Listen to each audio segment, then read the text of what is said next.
375장. 나는 갈 길 모르니.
아닥사스다 왕 제20년 니산월에 왕 앞에 포도주가 있기로 내가 그 포도주를 왕에게 드렸는데,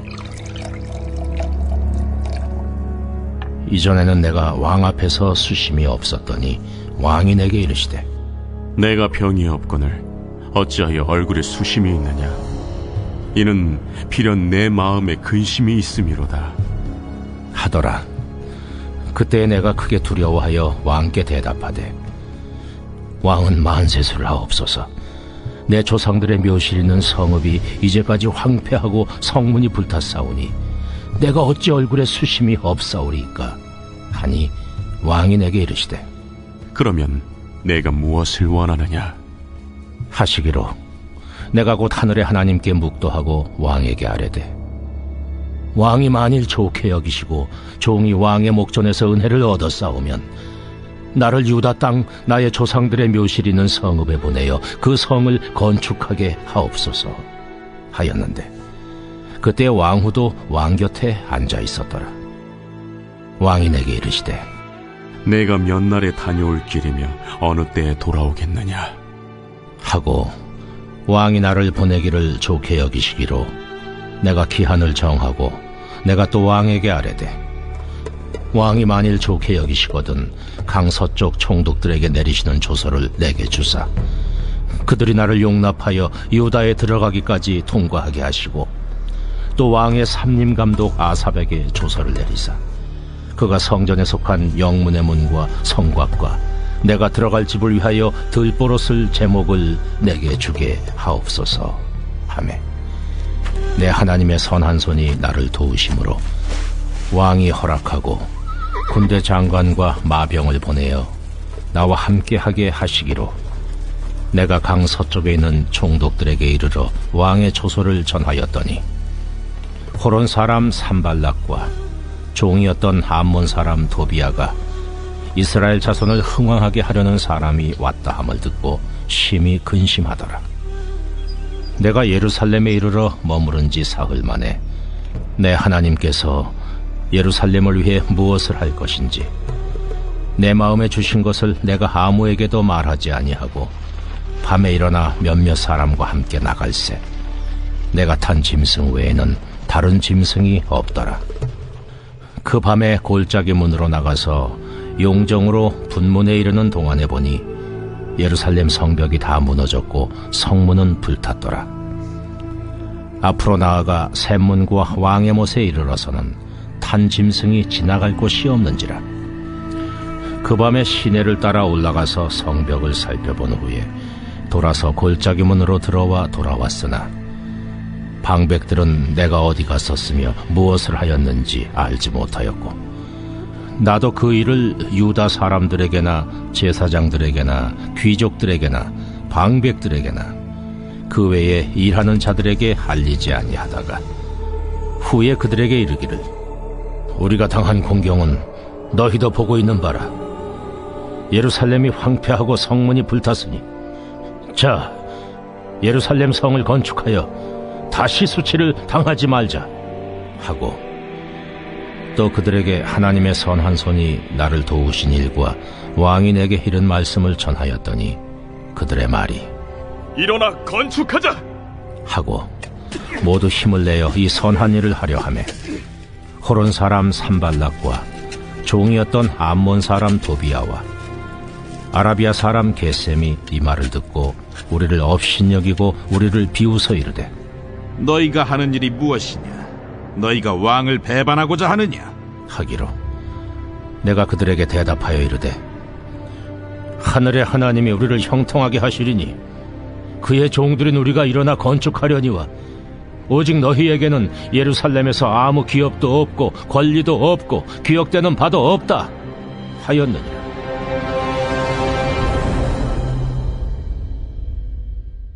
신명기 28장을 살펴보면 하나님께서 이스라엘 백성이 하나님을 따르고 말씀에 순종하면 그들에게 한없는 축복을 주시고 반면에 그 약속을 어기고 불순종하는 이스라엘 백성들에게는 심판을 내려주신다는 저주가 기록되어져 있습니다.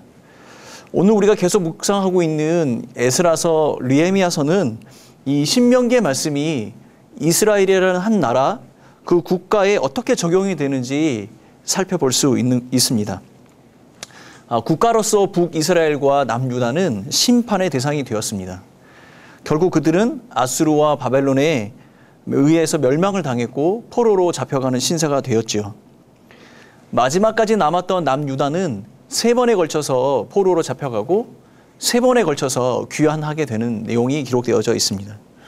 그런데 이 모든 것은 하나님께서 선지자 예레미야를 통해서 예언하고 그 예언의 말씀들이 성취되는 모든 과정의 기록인 것입니다. 주전 538년에 수룹바벨이 첫 번째 유대인들을 데리고 귀환을 했습니다. 사마리아인들의 방해에 불구하고 예루살렘 성전을 완공하게 되는 이야기가 에스라서 6장까지의 기록의 말씀입니다. 에스라서 7장부터 10장까지의 말씀은 주전 458년경에 두 번째 귀환을 한 에스라에 관한 이야기입니다. 에스라가 인도하여 예루살렘 성에 도착했을 때 그 예루살렘 성에 살고 있었던 사람들의 영적인 도덕적인 타락을 보면서 그들이 다시 한번 하나님의 뜻대로 살아갈 수 있도록 가르치고 인도하는 내용이 담겨져 있습니다. 에스라가 귀환한 지 14년이 지난 주전 444년경에 느헤미야가 3번째 유대인들을 데리고 귀환을 하게 됩니다. 느헤미야는 다시 한번 유대인들에게 이 성벽을 재건하게 하고 또한 그들의 어떤 사회적인 경제적인 삶을 정돈하게 합니다. 오늘 우리가 읽었던 이 본문은 바로 이 느헤미야가 어떻게 이 사역들을, 이 일들을 시작하게 되었는가에 대한 그 출발의 모습을 우리에게 보여주고 있습니다. 자, 느헤미야서 1장에 보면 느헤미야가 예루살렘 성벽이 무너지고 그 성문이 불탔다는 소식을 듣고 몹시 슬퍼하며 몇 날을 금식하며 기도했다, 이렇게 기록하고 있습니다. 그럼에도 불구하고 그가 할 수 있었던 것은 아무것도 없었던 것 같습니다. 그는 그 당시에 바사의 왕의 술만은 술관원이었습니다. 4개월이 지난 후에 어느 날 왕 아닥사스다 앞에서 술을 따르는 잔치의 날이 되었습니다. 그날 느헤미야는 왕에게 예루살렘으로 돌아가 그가 해야 할 일이 있음을 말하고 허락받는 그 요청의 기회를 잡게 됩니다. 느헤미야가 근심 가운데 있었던 이유를 왕에게 이야기하고 그 왕은 그 이야기를 듣고 자기가 무엇을 어떻게 도와줄 수 있을까라고 묻게 됩니다. 느헤미야는 잠시 하나님께 기도한 이후에 자신을 예루살렘으로 보내어서 이 성벽을 다시 재건케 해달라고 그 허락을 요청하게 되는 것이죠. 7절 말씀입니다. 내가 또 왕에게 아뢰되 왕이 만일 좋게 여기시거든 강 서쪽 총리들에게 내리시는 조서를 내게 주사 그들이 나를 용납하여 유대에 들어가기까지 통과하게 하시고. 그리고 느헤미야는 자기가 준비한 모든 계획 가운데 이 일들을 감당할 수 있도록 필요한 모든 것을 왕에게 요청하게 됩니다. 먼저 그가 그에게 요청했던 것은 무엇이냐면 그가 안전하게 예루살렘으로 돌아갈 수 있는 그 경로상에 맞닥뜨리는 모든 반대하는 세력들에게 보호를 받을 수 있도록 조서를 요청을 하게 되는 것이죠. 여러분, 느헤미야는 이방의 관원이었습니다. 그가 예루살렘으로 돌아온다는 것은 단순히 어떤 개인의 행보가 아니라 이 정치적인 어떤 큰 사건이기도 하며 많은 사람들에게 긴장감을 불러일으키는 일입니다. 더군다나 역사상 우리가 살펴보았을 때 수많은 반대하는 사람들, 특별히 사마리아의 관리들이 느헤미야의 그 행보를 굉장히 관심 있게 지켜보고 있었습니다. 어쩌면 반대를 무릅쓰고 위험을 당하게 될 수도 있는 상황이었죠. 그래서 느헤미야는 안전하게 이 일들을 감당할 수 있도록 보호를 요청하는 조서를 작성해달라고 요청하는 것입니다. 그리고 두 번째는 왕의 숲을 관리하는 아삽에게 필요한 모든 재료, 나무들을 공급해 받을 수 있도록 조서를 달라고 이야기를 하고 있습니다. 이 이야기를 듣고 아닥사스다 왕은 오히려 그를 보호할 수 있는 장교들과 기병대를 붙여주어서 그가 안전하게 돌아갈 수 있도록 모든 조치를 취해주게 됩니다. 이 모든 것이 여호와 하나님께서 느헤미야를 도우신 결과입니다. 느헤미야가 이렇게 고백을 하죠. 내 하나님의 선한 손이 나를 도우심으로 왕이 허락하고. 느헤미야는 한 나라의 관원으로서 이 모든 상황을 왕에게 허락을 받았습니다. 이 왕이 이 모든 것을 허락해 주었습니다. 그러나 느헤미야가 고백하는 그 고백 속에는 비록 이 모든 것은 왕이 나에게 허락한 것처럼 보이지만 하나님께서 나를 도우셨기 때문에 이 일이 가능했다라고 고백을 하고 있는 겁니다. 여러분, 우리가 쭉 읽어왔던 에스라서와 느헤미야에는 여호와의 선한 손이라는 표현이 자주 등장합니다. 이 표현은 결국 내가 할 수 없는 일, 내 힘으로 될 수 없는 그 일들을 하나님께서 인도하심으로, 하나님께서 행하심으로 이 일이 되었다라는 그 고백의 결과인 것이죠. 18절에도 동일한 표현이 들어있습니다. 18절 말씀입니다. 또 그들에게 하나님의 선한 손이 나를 도우신 일과 왕이 내게 이른 말씀을 전하였더니 그들의 말이 일어나 건축하자 하고 모두 힘을 내어 이 선한 일을 하려 하매. 예루살렘에 도착한 느헤미야는 3일 만에 밤중에 암행순찰을 가게 됩니다. 곳곳에 처참한 현장들을 목격하게 되고 그가 생각했던 것보다 더 심각한 상황들을 맞닥뜨리게 됩니다. 당한 공경이라고 표현이 되어져 있습니다. 이 말씀은 1장에 나와 있는 환란이라는 단어와 동일한 단어를 사용하고 있습니다. 어쩌면 사람들이 생각하고 있었던 듣고 내가 알았던 그것보다 더 심각한 그런 상황들이 벌어지고 있었고 많은 사람들이 좌절과 절망 가운데 있었음을 표현하는 그 표현 방법이겠지요. 그런데 그들을 향해서 느헤미야가 자기가 여기까지 올 수 있었던 모든 일들, 하나님의 선한 손이 나를 어떻게 도왔는지 사람들에게 이야기했습니다. 그러자 그들이 힘을 내어서 이 성벽을 다시 건축하겠다고 다짐하는 일이 일어났습니다. 하나님의 선한 손이 그들의 마음을 움직여 선한 일을 하도록 하신 것이죠. 여러분, 하나님께서 하신 일들을 본 사람들은 하나님의 일을 하는 것을 두려워하지 않습니다. 왜냐하면 하나님께서 기뻐하시는 그 일을 우리를 통해서 반드시 이루실 것이라는 확신이 있기 때문이죠. 사람들의 마음을 움직이는 방법 중에 원리와 원칙을 가르치고 당연히 해야 될 그 당위성들을 이야기하며 그들에게 하도록 하는 것을 우리는 교육이라고 하고 훈련이라고 합니다. 그러나 이 교육과 훈련보다 더 앞서야 할 중요한 것은 무엇이냐면 하나님의 마음이 어디에 있으며 그 하나님이 무엇을 원하시는가 그것을 분별하고 깨닫는 것입니다.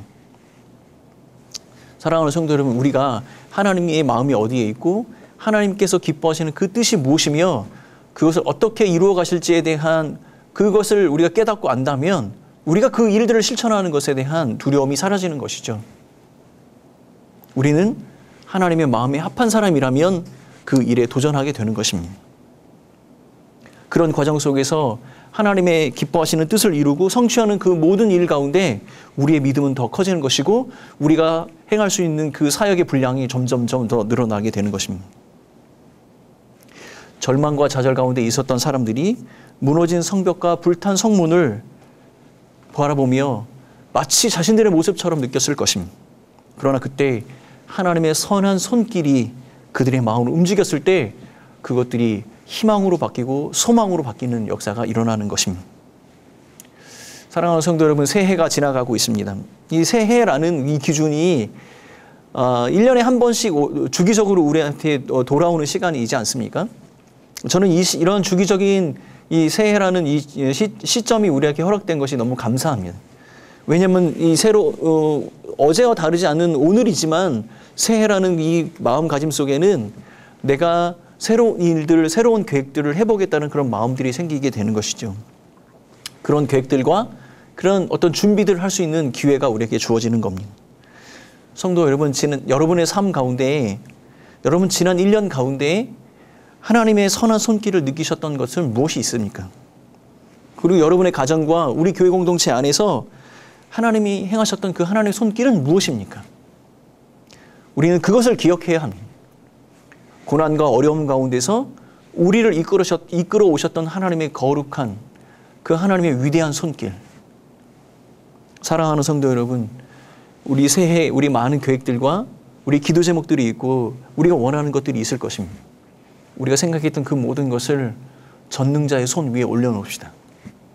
그가 우리를 이끌어 가시고 그가 우리를 통하여서 이루시는 큰 일들을 기억하며 비록 지금 우리 현실은 어렵고 힘든 과정에 있지만 하나님의 거룩한 그 위대하신 손길이 나와 함께 할 때 하나님의 그 선한 일을 내가 감당할 수 있으리라는 그런 믿음으로 살아가는 우리 모두가 되었으면 좋겠습니다. 그가 이루어 가실 것입니다. 그가 새 길을 열어주실 것입니다.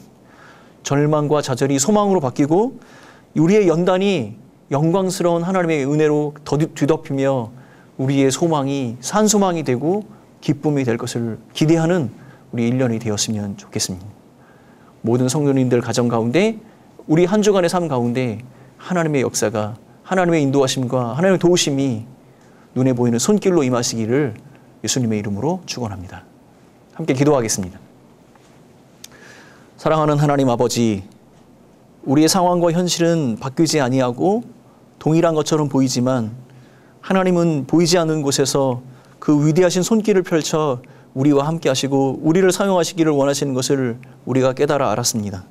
사랑하는 하나님 아버지, 믿음으로 순종하게 하시고 또한 아버지 기쁨으로 우리 하나님 앞에 작은 믿음을 드릴 때 여호와의 그 손길이 그 선한 일을 이루어 가시는 아름다운 역사를 바라보는 우리 모두가 되게 하여 주옵소서. 감사하고 이 모든 말씀 예수님의 이름으로 기도하오며 지금은 우리의 참된 소망이 되신 예수 그리스도의 그 크신 은혜와 하나님 아버지의 사랑하심과 성령 하나님의 인도하심이 오늘 함께 머리 숙인 온 성도들과 이 교회 위에 영원히 함께 있을지어다. 아멘.